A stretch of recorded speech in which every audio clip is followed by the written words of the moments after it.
U današnjoj epizodi Dobre klape razgovarali smo s Ledom Globan te zavrli u prošlost kluba. Kako su se stvari mijenjale tijekom 10 godina i koje se stvari zapravo nisu promijenile.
Mlade gospođice imaju prednost. Hvala.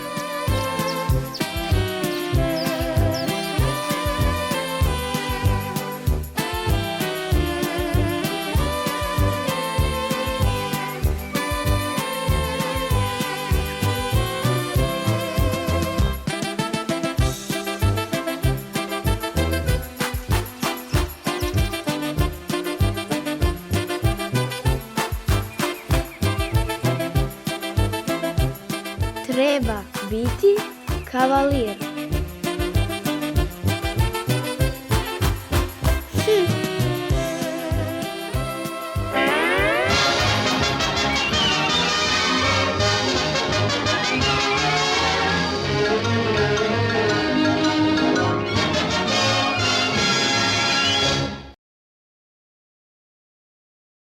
Predstavi sebe.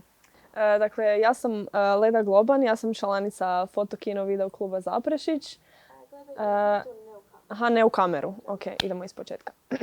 Ovako, ja sam Leda Globan, ja sam bivša članica...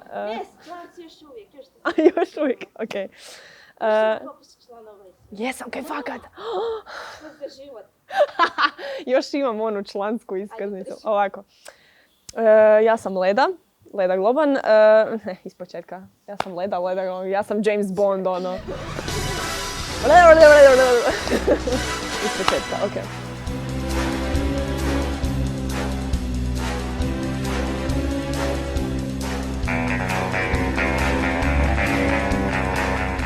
Predstavi se. Ja sam Leda Globan, ja sam članica Fotokino video kluba Zaprešić.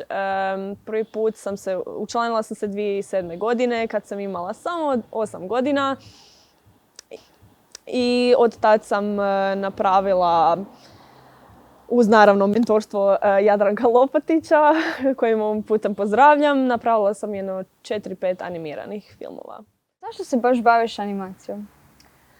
Zato što me to od malena nekako zanimalo. Od malena volim crtat, volim gledat crtiće ko svako dijete. I zbog toga što volim crtati, htjela sam vidjeti kako izgleda proces pravljenja jednog crtića i onda zapravo sam skužila koliko zapravo to vremena i strpljenja iziskuje, ali opet dosta zanimljivo. Jer ako radiš nešto što voliš, bit će ti uvijek gušt radit, nećeš imati nikakvog stresa, tako da tu nekakvu ljubav koju sam imala prema crtanju i crtićima sam i razvila u FKVKZ-u. Koja ti je tehnika animacija najdraža? Pa radila sam i ručno sam crtala, pa bi skenirala, radila sam i sa plastelinom. U kasnijim godinama sam isto bila u grupi gdje sam radila i 3D animaciju. Sve jednako bilo dosta teško, zahtjevno i zanimljivo, ali nekako mi je bilo najdraže crtati zato što mi je to onak prva ljubav, ajmo reći. A koji ti je najdraži film na kojem si radila? Biba i Bubimir je crtić koji mi je najviše ostao u sjećanju. Zato što je bio izrazito zanimljiv za raditi, bio je dosta humorističan kao i Taksi jabuka, tako da ta dva filma nekako najviše izdvajam kad me pitaju koje sam crtiće radila, jer jednostavno su smiješni su i dosta su tematski približeni nižem uzrastu. Eto. Pa evo, što si to naučila na FKVKZ-a da ti je pomoglo u daljem školovanju? Učila sam se kako raditi, organizirati se u timskom radu. Također uz posao uvijek je bilo nekakve zabave i zezancije. Učila sam i montirat, što nije tako lako. Ali to sve mi je zapravo pomoglo u kasnijem nekakvom obrazovanju zato što sam odlučila upisati grafički dizajn. Tako da na tom studiju isto se uči crtanje u određenim programima, fotografija, pa čak i montaža nekakvih kratkih filmova. Kako si, malo prije si spomenula da si radila na 3D animaciji, pa evo kako je došlo do toga te koji su izazovi 3D animiranja? Ne mogu se točno sjetiti kako je došlo do toga, to je bilo dosta davno. Ako se dobro sjećam, bila je nekakva jednostavno grupa koja se spontano stvorila s ljudima koje je u tom trenutku 3D animacija zanimala. Ja to do tad nisam radila i htjela sam isprobati nešto novo. Tako da skupili smo se nas 4 u grupi koju je predvodio Davor Klarić i bilo je stvarno zanimljivo raditi uz gro posla, bilo je gro zezancije. Bilo je teško, šta da kažem, bilo je teško jer radiš u programu kojeg nikad u životu nisi prije vidio, nemaš pojma kako stvari funkcioniraju. Tako da, dolazili bi svaku subotu ili svaki petak ujutro, svi onako nekako neispavani i onda bi sjeli onako samo, ajme meni, sad moramo raditi, u redu. I onda se nekako pokušaš nagovoriti da kreneš raditi i učiš, korak po korak učiš kako se oblikuju predmeti, kako se animiraju. I bilo je zabavno. Kad smo bili u toj grupi napravili smo ulov i napravili smo timeline. Još je dobro ispalo s obzirom kako smo malo znanja imali na početku. Pa koja je razlika između crtanog filma te 3D animacije?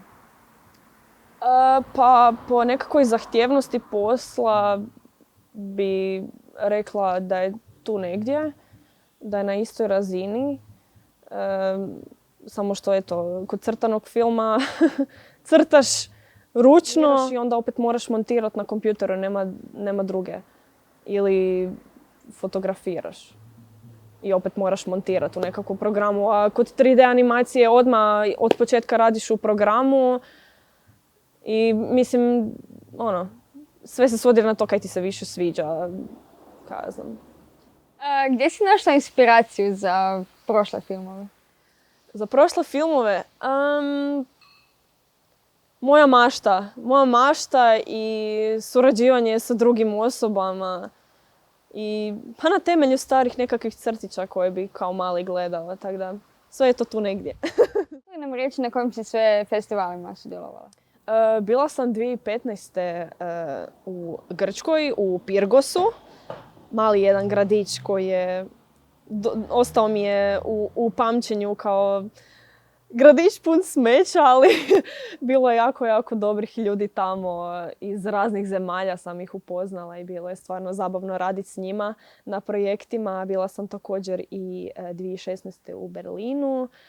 Bila sam, prije Grčke sam čak bila i u Karlovcu, tako da velika prednost tih festivala je, osim kaj možeš besplatno gledat tuđe filmove u kinima i jest, skompaš se sa svakakvim ljudima, upoznaš jako puno dobrih osoba i stvoriš neke nove veze.